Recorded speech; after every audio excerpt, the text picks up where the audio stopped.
Alright, this is a video on continuity and finding two constants. Example 1. Find the values of a and b that make the function f continuous everywhere. Alright, so when we're looking at piecewise functions, the points of discontinuity that we often want to check are the values where the points where the function value changes. So I have 2 and 3. Alright. Now, the big idea is that I need the limit from the left here to equal the limit from the right at 2. And I need the limit from the left here to equal the limit from the right at 3. So I'm going to start off by finding my limits. So I'm going to find the limit as x approaches 2 from the left. Well, that means I'm going to use this rule right here. X squared minus 4 over x minus 2, because that's where we're looking from the left of 2. I'm going to go ahead and plug in 2. That's 2 squared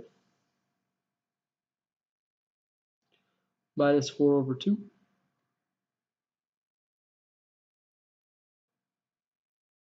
minus 2, and I get 0.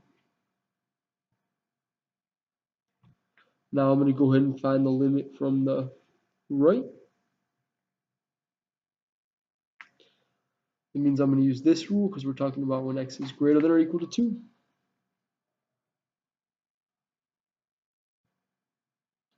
I'm going to plug in 2 for x.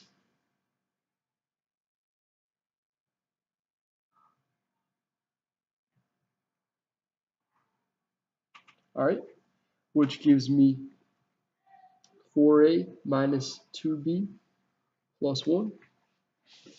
And now, if our function is going to be continuous, I need these limits to be equal to each other. So I need them to be equal.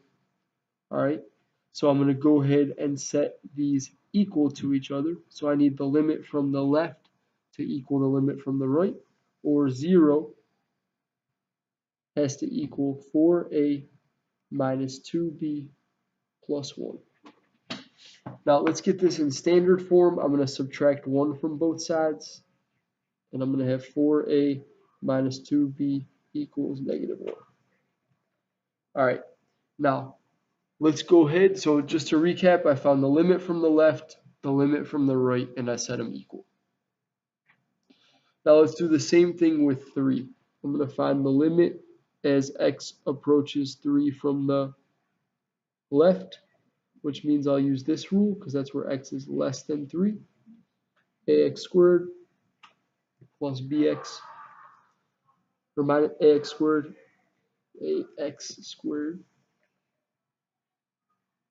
minus bx plus 1. When we plug that in, I'm going to have 9a minus 3b plus 1. Now I need to find the limit as x approaches 3 from the right. It's going to be right here, 4x minus a plus b. Plug it in.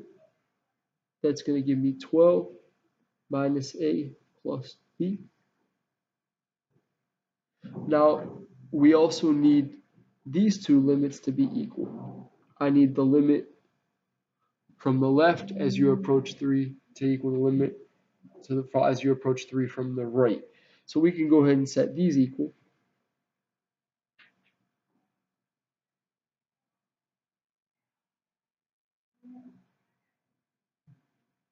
All right. Now from here, let's get all the constants on one side, variables on the other. So let's add a to both sides. I'm going to have 10a. I'm going to subtract b on both sides, negative 4b.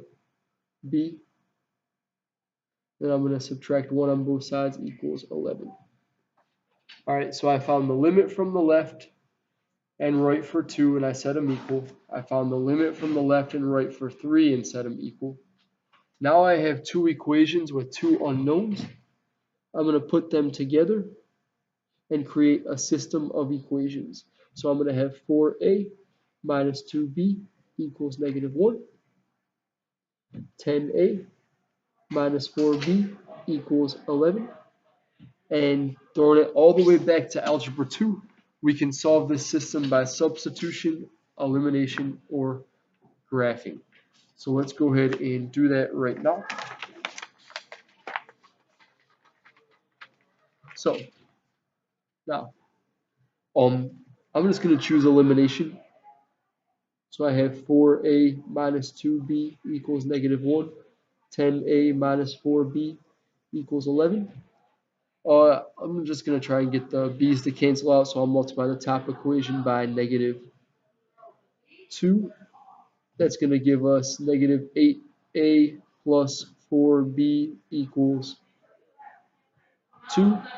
In the bottom equation, I have 10a minus 4b equals 11. We'll add them together. So I got 2a equals 13. Divide by 2.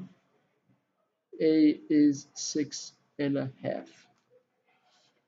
Alright, but the thing is, I also need my b value, so I just gotta plug a back in to get b. I'll just plug it into my first equation, so I have 4a minus 2b equals negative 1. Let's plug in 4 times 6.5 minus 2b equals negative 1.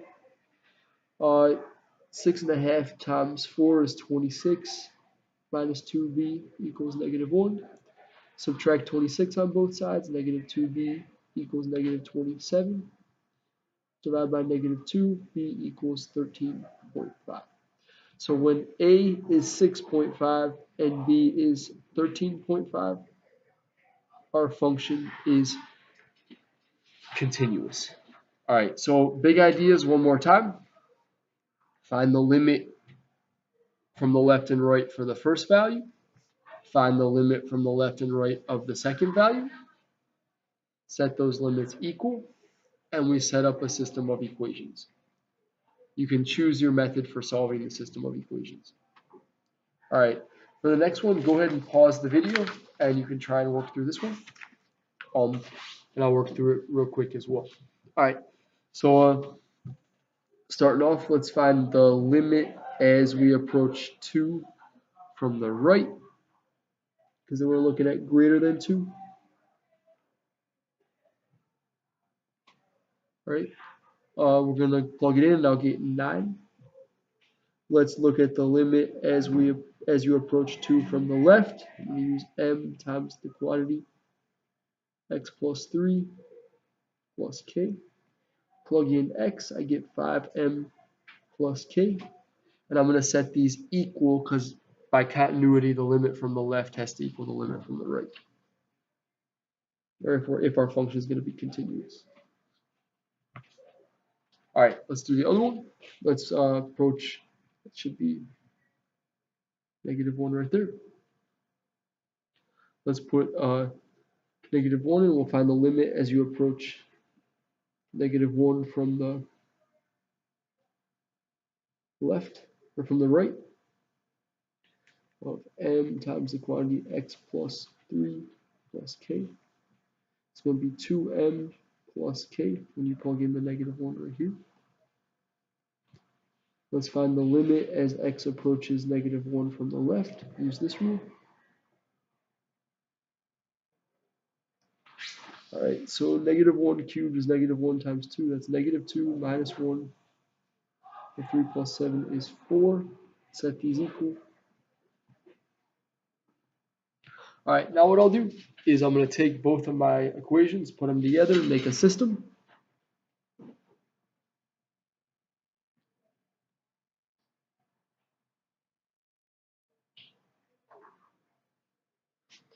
All right, I can just multiply the top equation by negative 1. I'm going to have negative 5m minus k equals negative 9. 2m plus k equals 4. We're going to go ahead and eliminate. I'm going to have 3m equals negative 5.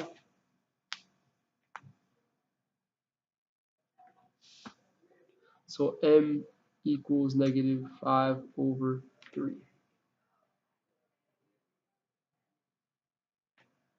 Next, what I'm going to do is, I might have made a mistake somewhere. Make that negative 3m, sorry about that. Negative 3m, so it's going to be positive 5/3. My fault.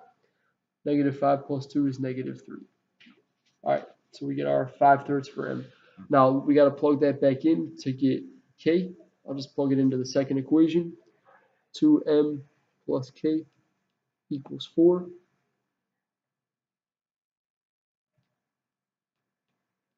All right, so that's 10/3 plus k equals 4. Subtract 10/3 on both sides. K equals 4 minus 10/3. Get a common denominator, that's 12/3 minus 10/3, or 2/3. So when k is 2/3 and m is 5/3, we get our continuous function.